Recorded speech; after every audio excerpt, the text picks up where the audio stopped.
ముఖ్యమంత్రి అయినప్పుడు రాజకీయ నాయకుడు ముఖ్యమంత్రి ఉంటాడు, డెమోక్రసీలో అది వేరు. కానీ ప్రభుత్వానికి సంబంధించి మాట్లాడినప్పుడు ప్రభుత్వానికి సంబంధించిన అంశాలు, ప్రజలు పడుతున్న ఇబ్బందులు, లేదు ప్రజలకు మంచి జరుగుతున్న మంచిని, ప్రభుత్వం చేస్తున్న అచీవ్మెంట్స్ అవి చెప్తే పర్వాలే. ఒక తమ్ముడు ఉపన్యాసం చెప్పిందే చెప్పి మన సామెతలాగా, ఉత్తరాంధ్రలో సామెతలాగా అదే అలా మాట్లాడుతూ ఉన్నవి లేనివి, లేని ఉన్నవి కదా అభూతిని కల్పిస్తూ ఆయన మాటలు ఉన్నాయి. తెలుసు, ఈ రాష్ట్రంలో ప్రజలందరికీ తెలుసు చంద్రబాబు నాయుడు ఎంత మేనేజ్మెంట్ చేస్తారో, చంద్రబాబు నాయుడు గారు ఎంత మ్యానిపులేట్ చేస్తారో, ఏ రకంగా ఈ అబద్ధాలు చెప్పి ఈ 3-4 సార్లు ముఖ్యమంత్రి అయ్యారో, ప్రజలకు తాలూకా ఆస్తి మీద వాటి మీద మాట్లాడి మభ్యపెట్టి ఎన్నికలైన తర్వాత ప్రభుత్వంలో వచ్చిన తర్వాత వాటిని తొక్కలో తొక్కిన అంశం మనందరం చూసాం, అందరికి తెలిసిన విషయం. వ్యవసాయం అక్కర్లేదు, వ్యవసాయం స్వతంత్రంగా అనే వ్యక్తి చంద్రబాబు నాయుడు. ఆ విషయం అందరికీ తెలుసు. ప్రజల్ని ఏ రకంగా మోసం చేశాడో, మాయ చేశాడో మహిళల్ని, ఏ రకంగా మాయ చేస్తే మోసం చేశాడో మహిళల్ని అందరికి తెలుసు.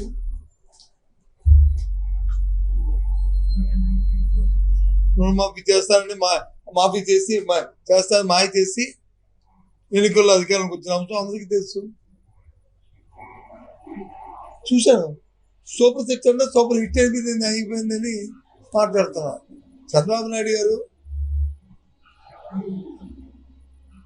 అసలు ఆలోచన ఉందా మీకు? ఇంగ్లీష్ జ్ఞానంతో మాట్లాడుతున్నారా? సూపర్ సిక్స్ సూపర్ హిట్ అయ్యే ప్రయత్నం చేస్తానడం వేరు, అయిపోయింది అనడం వేరు. ఎక్కడైపోయింది?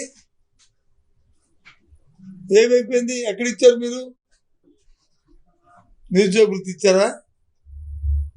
50 సంవత్సరాలు మహిళకి వచ్చి మీరు ఇస్తారన్న ఆర్థిక సహాయాన్ని ఇచ్చారా? లేకపోతే సిలిండర్లు ఇస్తారన్నారు, 3 సిలిండర్లు ఇచ్చారా? ఎక్కడ ఇచ్చారు?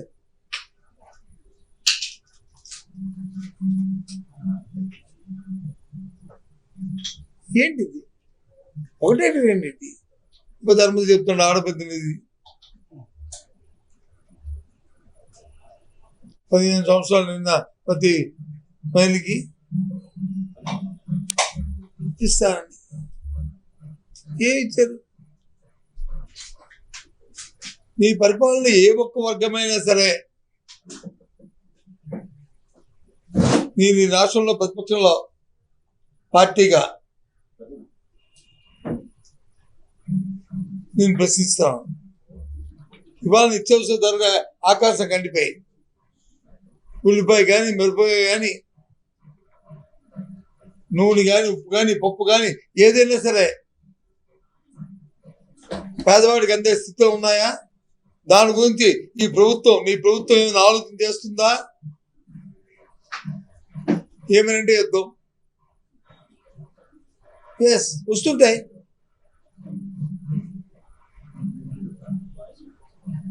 కోవిడ్ లాంటి మహమ్మారి వచ్చినప్పుడే 2 సంవత్సరాలు ఆ రోజు వైసీపీ ప్రభుత్వం జగన్మోహన్ రెడ్డి నాయకత్వంలో ఏ ఒక్కరు ఇబ్బంది పడకుండా 2 సంవత్సరాలు పరిపాలన చేసిన సంగతి తెలియదు. ఆలోచించు, అడుగు గ్రామాల్లోకి వెళ్ళి. ఎందుకు ఈరోజు మీరు ఆ కార్యక్రమం చూడట్లేదు, చేయట్లేదు? దాని గురించి ఆలోచన చేయట్లేదు. ఏమనంటే యుద్ధమని తప్పించుకుని తిరగడానికి ప్రయత్నం చేస్తున్నారు. మీ తాలూకా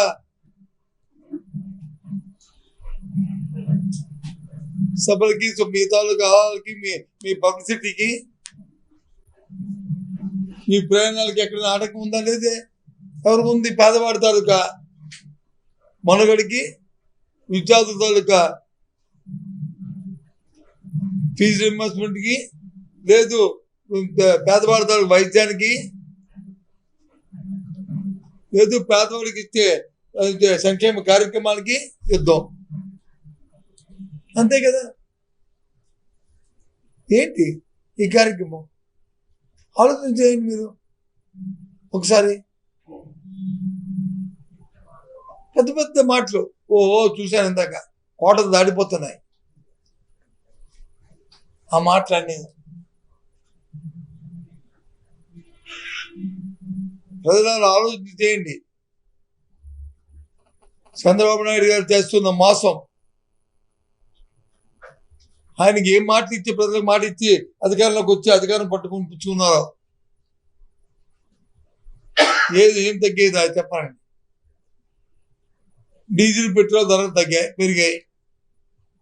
పెరిగాయి. యుద్ధం వల్ల, ఇరాన్ యుద్ధం వల్ల కొంత దేశం అంతా కూడా పెరిగింది. ఓకే.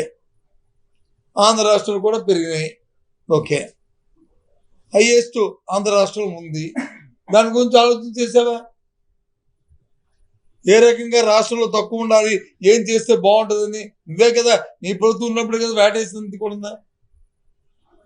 గత ప్రభుత్వం వేశారు, నీ ప్రభుత్వం వేశారు. మరి ఇప్పుడు నువ్వు తగ్గించుకోవాలి కదా, నువ్వు మేనిఫెస్టోలు పెట్టావు కదా. దాని ద్వారా ధరలు పెరిగాయి. కానీ రైతు పంటకు వచ్చి మాత్రం ధర లేదు.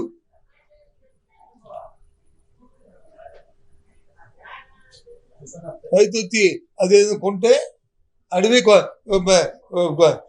కొంటే కొరివి, పడితే అడవి.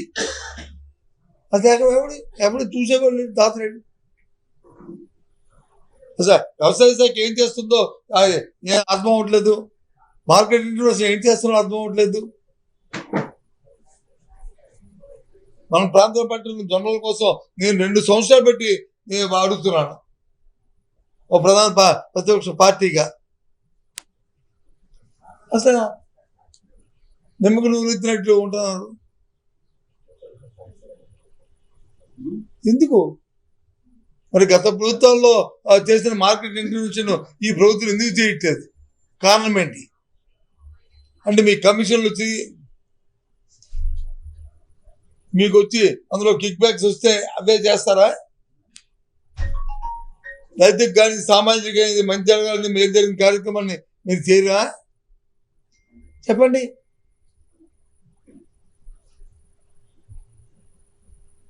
చాచా అని పెద్ద పెద్ద మాటలు వాళ్ళు చూస్తే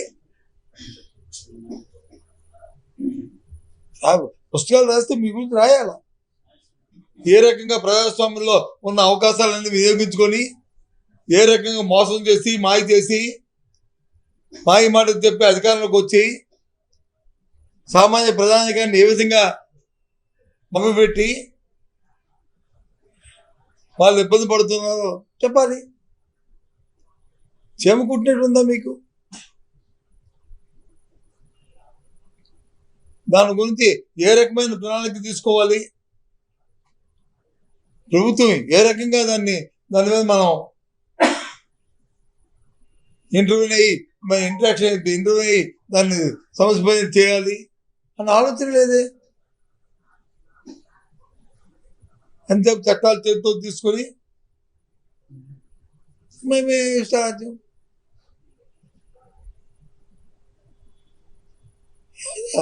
ఏంటి ఇంతెందుకు విన్నా మెగా డిఎస్సీ అన్నారు. మెగా డిఎస్సీలను ఒక ఎంప్లాయీ అవుట్ సోర్సింగ్ చేస్తున్న ఎంప్లాయీకి వచ్చి హైయెస్ట్ టాపర్ వచ్చిందని చెప్పి పత్రికల్లో వార్తలు వచ్చి ఇదేంటి ఇదేదో జరిగింది ఈ కుంభకోణం అని చెప్పి రాస్తే ఆ మెరిట్ లిస్టే తీశారు. పెట్టింది ఆన్లైన్లో పెట్టింది, తీసి అభ్యర్థులకు వచ్చి ఇంకో నువ్వు సెలెక్ట్ అయ్యి పంపిస్తాను. నేను మీరు ఎందుకు పెట్టలేదు? ఇంతకుముందు జరిగిన పరిస్థితిని ఎందుకు మీరు అడ్డుకట్టేశారు?